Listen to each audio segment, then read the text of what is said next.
5वीं किताब 107वां ज़बूर। खुदा की शफकत के लिए हम्दो सिताइश।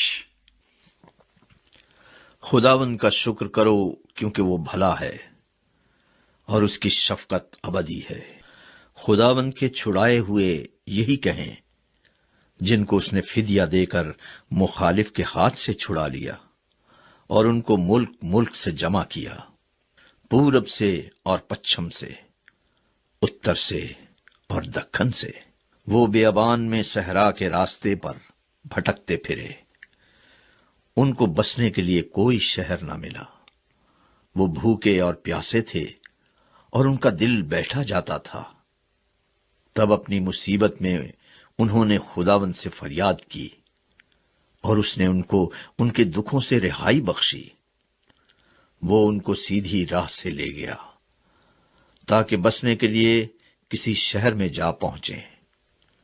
काश के लोग खुदावन की शफकत की खातिर और बनी आदम के लिए उसके अजायब की खातिर उसकी सिताइश करते, क्योंकि वो तरसती जान को सैर करता है और भूखी जान को नेमतों से मालामाल करता है। जो अंधेरे और मौत के साये में बैठे, मुसीबत और लोहे से जकड़े हुए थे, चूंकि उन्होंने खुदा के कलाम से सरकशी की और हक ताला की मशवरत को हकीर जाना, इसलिए उसने उनका दिल मशक्कत से आजिज कर दिया। वो गिर पड़े और कोई मददगार ना था।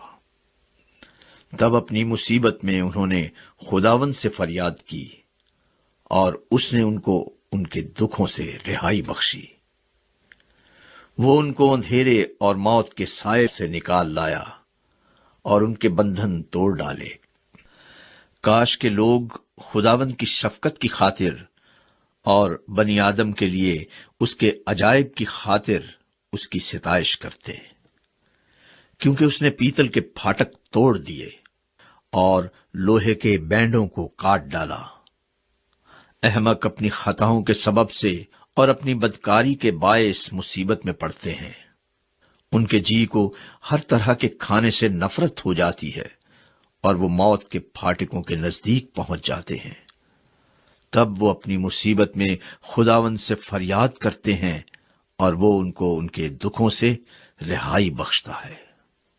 वो अपना कलाम नाजिल फरमाकर उनको शिफा देता है और उनको उनकी हलाकत से रिहाई बख्शता है।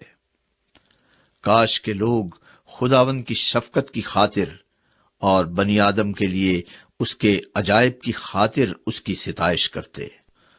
वो शुक्रगुजारी की कुर्बानियां गुजराने और गाते हुए उसके कामों का बयान करें।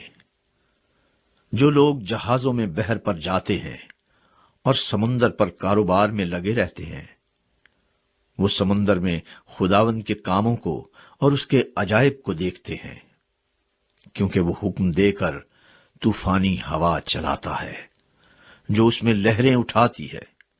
वो आसमान तक चढ़ते और गहराओं में उतरते हैं। परेशानी से उनका दिल पानी पानी हो जाता है। वो झूमते और मतवाले की तरह लड़खड़ाते और हवास बाख्ता हो जाते हैं। तब वो अपनी मुसीबत में खुदावन से फरियाद करते हैं और वो उनको उनके दुखों से रिहाई बख्शता है।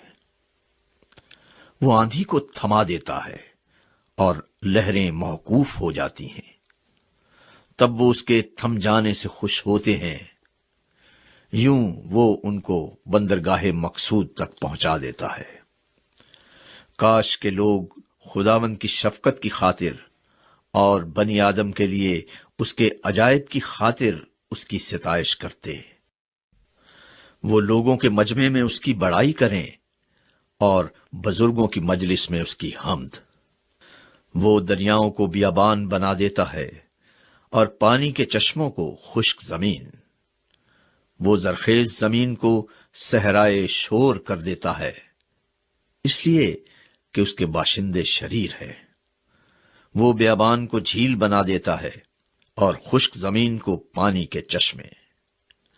वहां वो भूखों को बसाता है ताकि बसने के लिए شہر تیار کریں اور کھیت بوئیں اور پاکستان لگائیں اور پیداوار حاصل کریں، وہ ان کو برکت دیتا ہے اور وہ بہت بڑھتے ہیں، اور وہ ان کے چوپایوں کو کم نہیں ہونے دیتا۔ پھر ظلم و تکلیف اور غم کے مارے وہ گھٹ جاتے اور پست ہو جاتے ہیں۔ وہ امراء پر ذلت انڈیل دیتا ہے اور ان کو بے راہ ویرانے میں بھٹکاتا ہے، تو بھی وہ محتاج کو مصیبت سے نکال کر سرفراز کرتا ہے اور اس کے خاندان کو ریوڑ کی طرح بڑھاتا ہے۔ راست باز یہ دیکھ کر خوش ہوں گے اور سب بدکاروں کا منہ بند ہو جائے گا۔ دانا ان باتوں پر توجہ کرے گا اور وہ خداوند کی شفقت پر غور کریں گے۔